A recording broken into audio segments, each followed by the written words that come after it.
este trabajo que ha publicado o que se ha publicado ahora en Gen San Luis es un trabajo que ya estaba hecho desde antes y que lo estoy actualizando porque he encontrado muchas cosas nuevas con respecto al ejército de San Martín, pero no a todo el ejército, sino a unos documentos que en un comienzo lo encontré eh, traspapelado en el archivo histórico, siempre metiéndome así en distintos lugares como rata de papeles.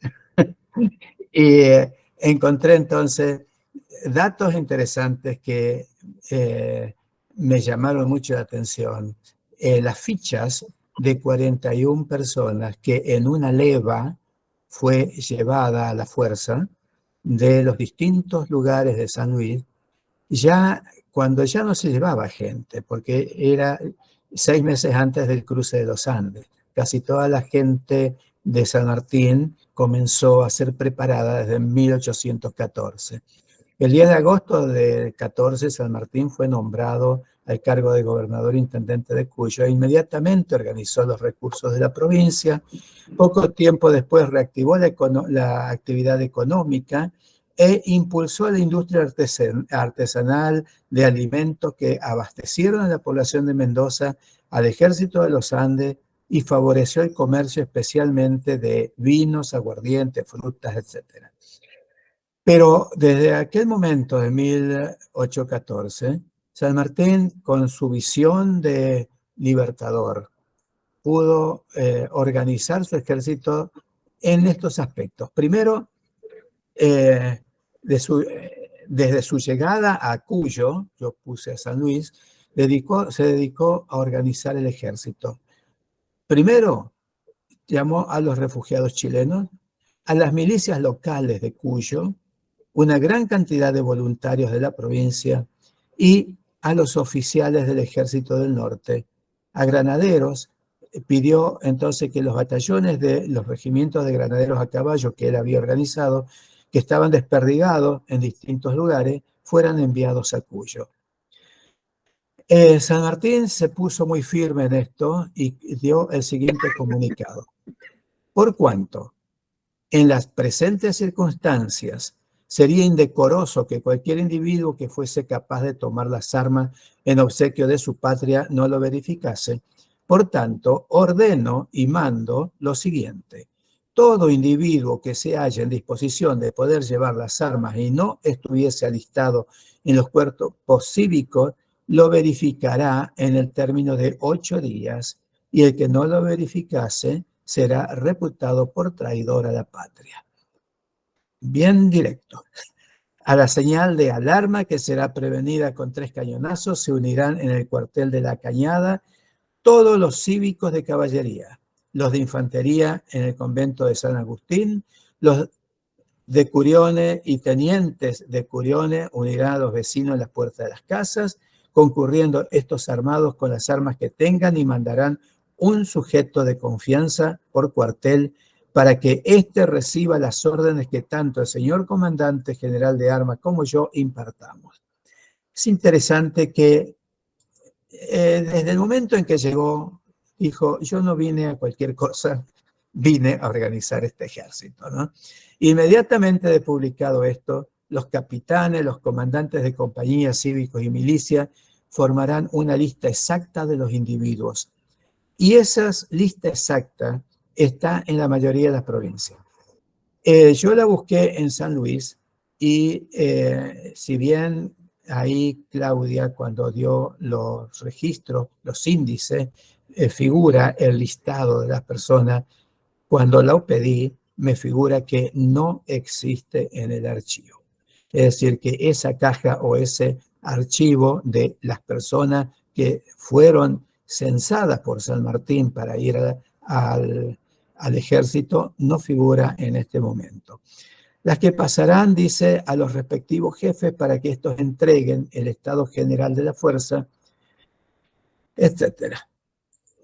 Lo interesante es que en San Luis, el regimiento de caballería de milicia estaba formado por 4 escuadrones y 15 compañías en total con 180 hombres en total.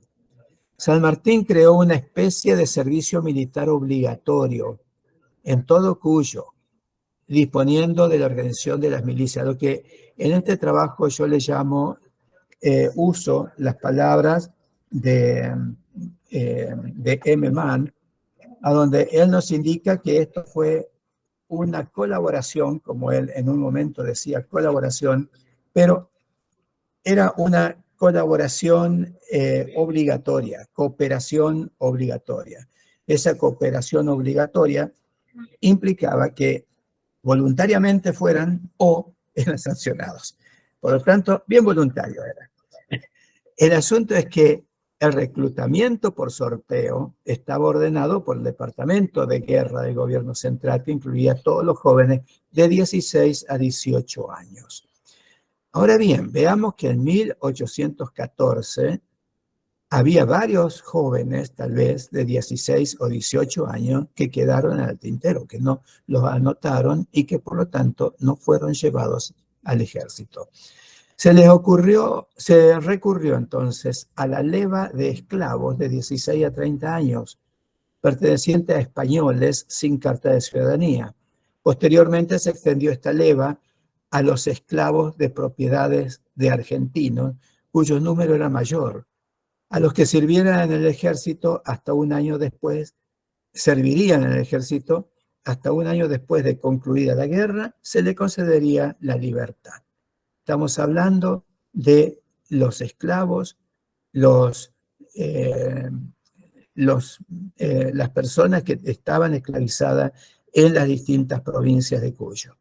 A través de este bando se convocó a los residentes chilenos a formar una región patriótica. Y por último, y esto es lo que pienso en lo cual se basa esta última leva que yo encontré, es que por último, ya en 1816,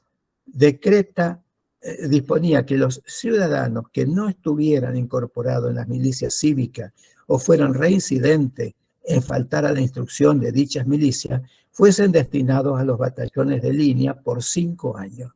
Lo mismo se haría con los peones que se encontraran vagando en las pulperías o que estuviesen fuera de trabajo. Qué interesante. No importaba ya el tiempo en el cual iban a ser instruidos. Sí o sí tenían que ir y presentarse. Se armó un legajo entonces, que es el que encuentro en San Luis, a donde dice Regimiento de Granaderos a Caballo y la compañía. Y esta es la afiliación.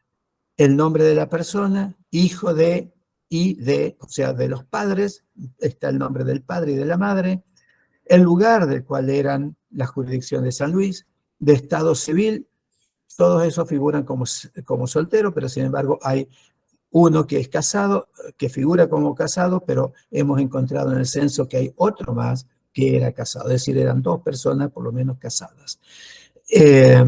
La edad que tenía, el oficio, su religión católica apostólica romana, su altura, las señales, la seña, pelo, ceja, color de ojos, nariz, color de piel, etc. Y fue destinado al estado de servicio el 1 de julio de 1816. Se leyeron las llenas penales, etc. Todo esto está prácticamente impreso. Es decir, que iban directamente ya en 1816 a buscar los pocos que habían quedado. Es decir, la colaboración obligatoria sí o sí. Se distribuyeron las personas, los militares que iban a hacer esta leva por distintos pueblos. Es decir, yo pienso que se organizaron en 3 o 4 compañías, a tal punto que ocuparon el norte, el sur, el este y el oeste de San Luis. Y entonces vemos todas las localidades más pequeñas, que algunas ya no existen o ya tienen otro nombre, como por ejemplo Rosario, que en este momento se llama San Martín. De cada uno de esos pueblos se sacó 1 o 2 personas. Me extraña un poco que el hecho de que en El Morro, en Río Quinto, que sería después Villa Mercedes, o Las Pulgas primero y después Villa Mercedes, y se hayan sacado 3 jóvenes y de la mesilla 4 jóvenes. En total fueron 40 muchachos de 18 años en adelante y lo que más me llama la atención, un muchachito de 12 años. Con respecto a, pensé que tal vez hayan sido solamente mulatos o esclavos que habían sido ocultados por sus dueños, puesto que se les iba la mano de obra, pero hay de todo un poco. Hay trigueños y mestizos, que es la mayoría, en la cual podríamos integrar también a los indígenas. Las personas blancas, o sea, descendientes directos de españoles americanos, eran solamente el 29%. Y los morenos, o sea, las personas que yo pensaba que sería la mayoría, los morenos, o sea, los que estaban esclavizados, eran solamente el 15%, perdón. Si vamos entonces a la discriminación de castas o el aspecto cromático de esta gente, según la afiliación, el 22% entonces eran trigueño y mestizo, 13% blanco y el 6% moreno. Pero si vamos a los censos de 1775 y de 1812, vemos que no es tan así, o vemos la mayor distribución. En cuanto a indios o descendientes de indígenas, vemos solamente 9 personas. Aquí aparecían incluidos los trigueños y mestizos en el total de 22. Los mestizos aparecen como 10, ahí son 19, aquí me dice que son 22.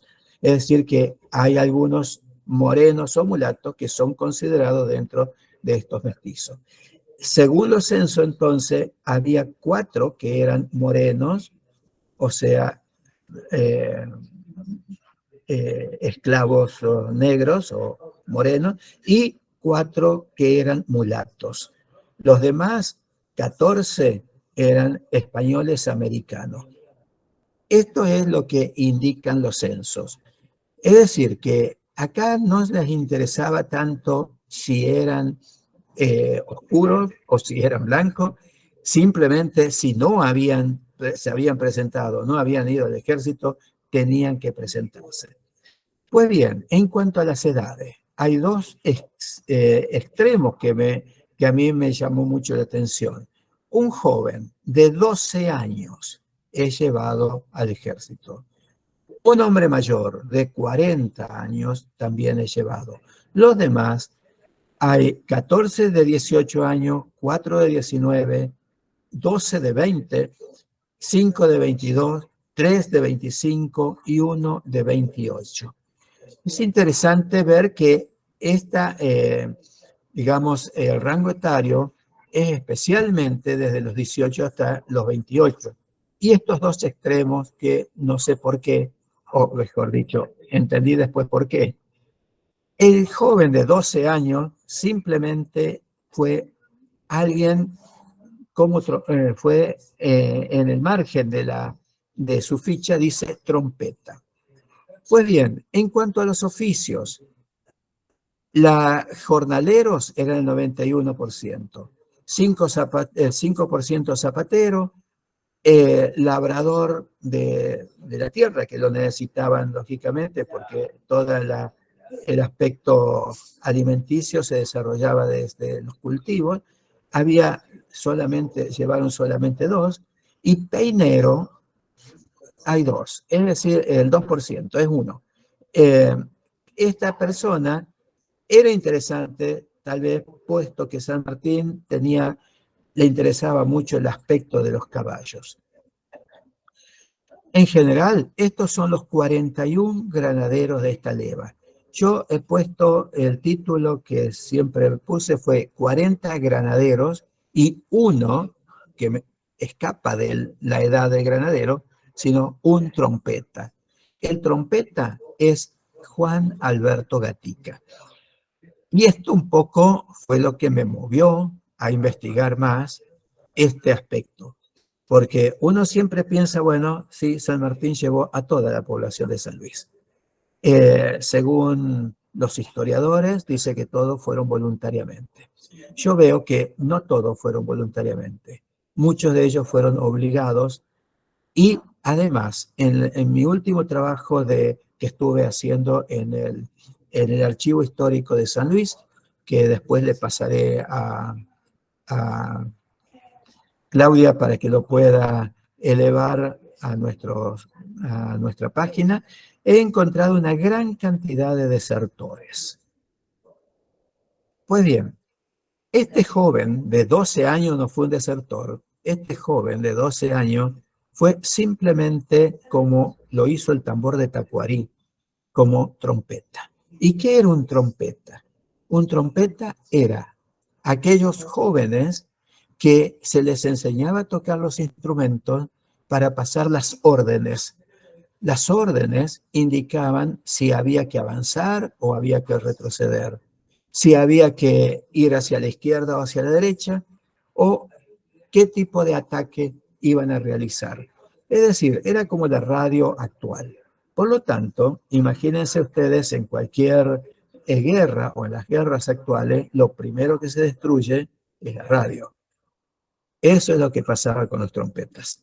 Eso es lo que se cuenta que pasó con aquel tambor de Tacuarí y no sabemos si pasó lo mismo con Juan Alberto Gatica.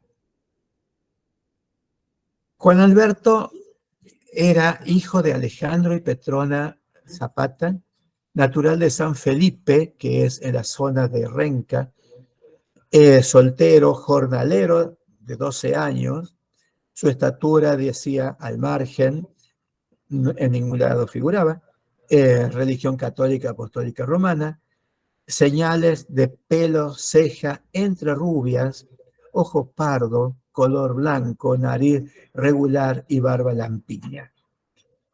Y aquí está la foto de su filiación.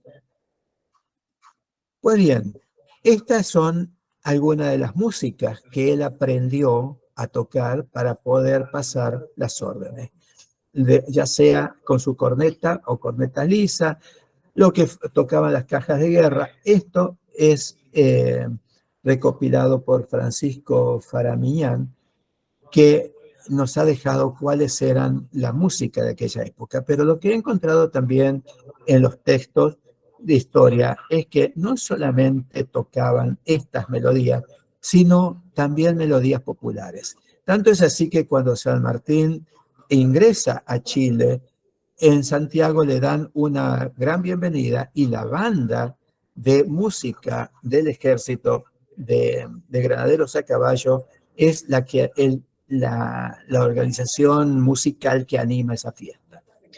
Pues bien, este trompeta, comencé a investigarlo, no solamente porque me llamó su apellido, sino porque me llamó la atención que un niño de 12 años sea nuestro héroe,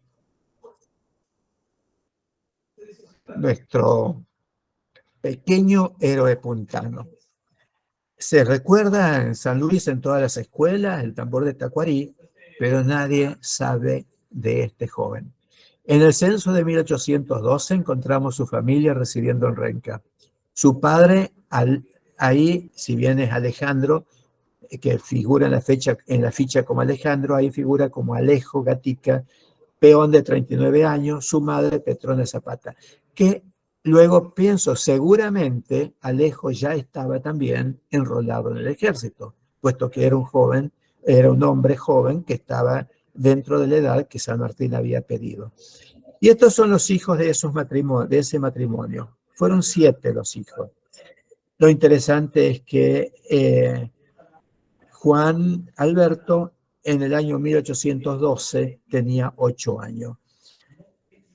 Eugenia no aparece en el censo de 1812, pero aparece sí más adelante en un acta de casamiento. En el censo de 1778, si vamos un poco más atrás, en la clase de indios, encontramos a la familia de su abuelo Manuel Gatica.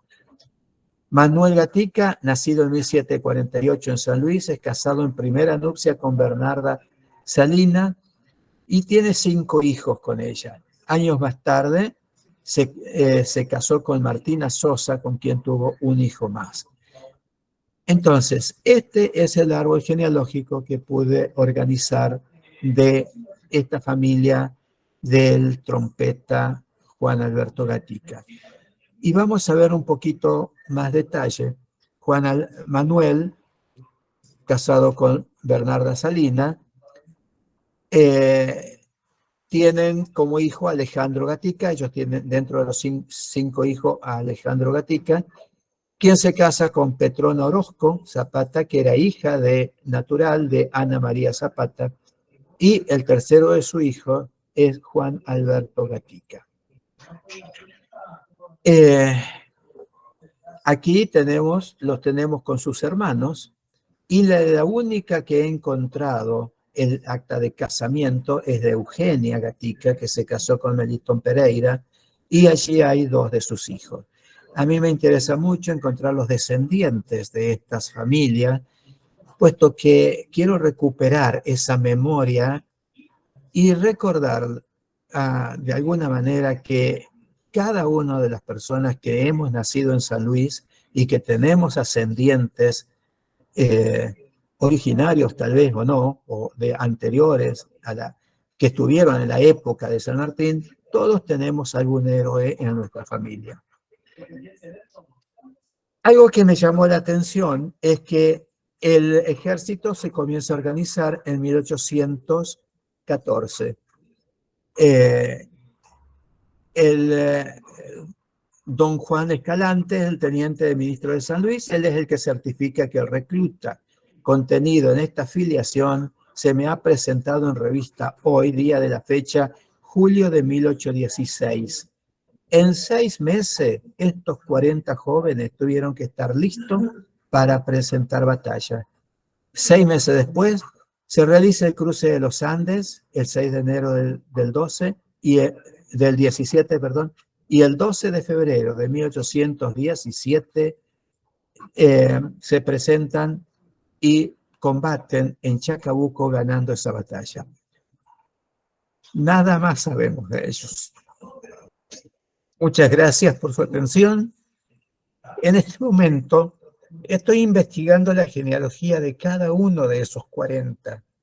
Son muchos, pero a pesar de encontrar con muros, he encontrado datos en el archivo histórico, pero no he encontrado datos de ninguno de estos jóvenes que se hayan casado.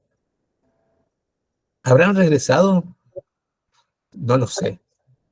Gracias por su atención.